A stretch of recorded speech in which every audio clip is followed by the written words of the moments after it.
August 13th, 2018. A pregnant woman and her two daughters vanish without a trace. No forced entry, no signs of struggle, no clues. But what investigators would soon discover was far more terrifying. The killer wasn't hiding. He was already on camera, pretending to be the victim. This is the story of Chris Watts, his wife, Shanann Watts, and their two daughters. To the outside world, they looked like the perfect family. They lived in a quiet neighborhood in Frederick, surrounded by other peaceful homes where nothing ever seemed to go wrong. Shanann often shared moments of their life online, smiling, laughing, building what appeared to be a loving home. She was 15 weeks pregnant, excited about their future, and devoted to her children. Everything looked normal, perfect even. But sometimes, the most dangerous stories are the ones that look perfect from the outside. Behind closed doors, things were changing. Chris had grown distant, quiet, emotionally detached. The warmth that once defined their relationship was slowly disappearing, replaced by silence and tension. Shanann could feel it. In messages to friends, she expressed concern. She didn't understand what was happening to her husband. The man she trusted was becoming someone she no longer recognized. What she didn't know was that Chris was hiding something. He was having an affair with a coworker, a secret life that existed just beneath the surface of his seemingly normal routine. And as that relationship grew stronger, his connection to his family grew weaker. What started as emotional distance was turning into something far more dangerous. In the early hours of August 13th, Shanann returned home from a business trip. Security footage captured her walking through the front door, tired but safe. It was the last time she would ever be seen alive. Hours passed, then concern began to grow. Shanann missed a doctor's appointment. She stopped responding to messages. For someone so active, so connected, her sudden silence didn't make sense. A close friend decided to check on her and eventually contacted the police. When officers arrived at the house, they immediately noticed something was wrong. Shanann's phone was still there. Her purse sat untouched. Her car was parked in the garage. There were no signs of a struggle, no evidence of anyone breaking in. It was as if she had simply vanished, leaving everything behind. Then, Chris Watts appeared in front of cameras. Standing outside his home, he gave interviews, asking for his wife and daughters to come back. His voice was calm. His words sounded right, but something about it felt off. There was no urgency in his tone, no visible panic, just a strange, unsettling composure. Viewers began to notice the way he spoke, the way he stood, the emptiness behind his eyes, and slowly,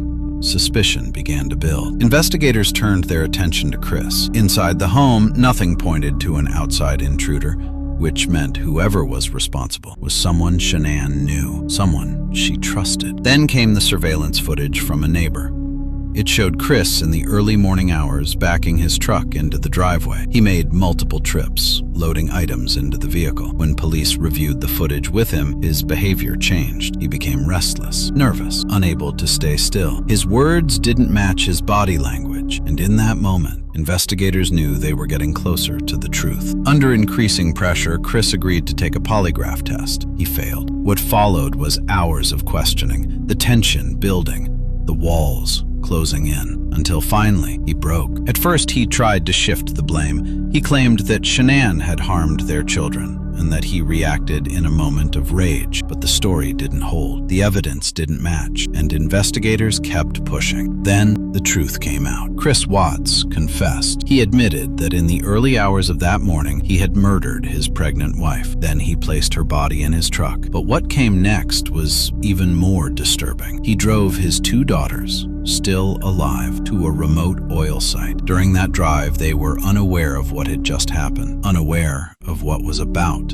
to happen, and one by one, he took their lives. It was a confession that shocked the world. A father who once appeared loving and devoted had committed an unthinkable act, not in a moment of chaos, but in a calculated, deliberate sequence of events. Chris Watts was arrested and charged with multiple counts of murder. Facing overwhelming evidence, he eventually pleaded guilty to avoid the death penalty. He was sentenced to life in prison without the possibility of parole. But even with the case closed, the questions remain. How does someone hide something so dark behind such a normal life? Were there signs that were missed, or was this something no one could have seen coming? A family that once seemed full of life, gone. A future that was never given a chance to exist, and a truth that serves as a chilling reminder that sometimes the most dangerous people don't look dangerous at all. They look normal.